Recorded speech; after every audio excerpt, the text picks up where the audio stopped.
Hello বন্ধুরা, good morning. কেমন আছো তোমরা? আশা করি ভালো আছো। তা তোমাদের সঙ্গে একটা কথা শেয়ার করতে এলাম। প্রচুর মনটা খারাপ লাগছে বন্ধুরা। খারাপ বলতে কি কথাটা, তবে শোনো বলি। তোমরা নিশ্চয়ই দেখেছো ফোনেতে সব পেনের সব ফ্যাক্টরি সব অ্যাড দিচ্ছে।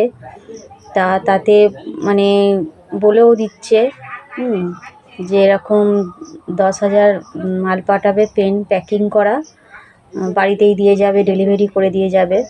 তা 600 টাকা দিয়ে একটা একটা আই কার্ড করতে হবে। করলেই 600 টাকা মেরে দিলে আই কার্ড করে দেবে। আই কার্ডটা করলেই তখনই ডেলিভারি মালটা দিয়ে যাবে। তার সঙ্গে 10,000 টাকা থাকবে। আর কাজ শেষ হয়ে যাওয়ার পর 30 দিন পর আবার 10,000 টাকা, মানে কাজগুলো দিয়ে দিলে তবে আবার 10,000 টাকা আবার দেবে। মোট 20,000 টাকা ওই 10,000 মাল করলে প্যাকিং করা, পেন প্যাকিং করা। তা আমরা ভাবলাম যে কাজটা তো ভালোই, ঘরে দিয়ে যাবে, আবার নিয়ে যাবে। তা দোকানে বসে করব, ঘরে বসে থাকলে ঘরে করব। তা দুজনেই, আমার বড়মশাই আমি দুজনেই মানে ভাবলাম যে ঠিক আছে, আমাদের গরিব ঘরের কাজের মানে চেষ্টাটাই করব, ঠিক আছে। তার জন্যে ভাবলাম যে যাকে করব, দুজনেই করব বলে 600 টাকা মারলাম। 600 টাকা মানে আইডেন্টি কার্ডও করলো, হোয়াটসঅ্যাপে পাঠালো। তারপর থেকে বিকালবেলা তারপর বললো যে ঠিক আছে, 1:30টার সময় করে বললো ঠিক আছে তোমাদের মানে বাড়িতে পৌঁছে যাবে হচ্ছে ওই ডেলিভারি মালটা চলে যাবে।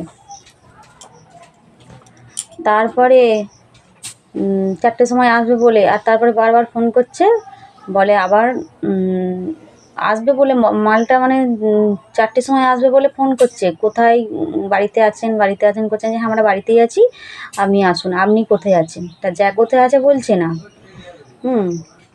খালি এত মিটার রাস্তায় আছে, এত মিটার রাস্তায় আছে, এই কথাটাই বলছে বড়মশাইকে। তারপরে তখন ওই 4:30, হ্যাঁ 4:30 5টা বাজে, তখন বলছে যে 4,000 টাকা দিতে হবে, তবে ডেলিভারি মালটা যাবে। মালটা আসছে বলে তারপরে বলছে যেরকম ডেলিভারি দিতে হবে।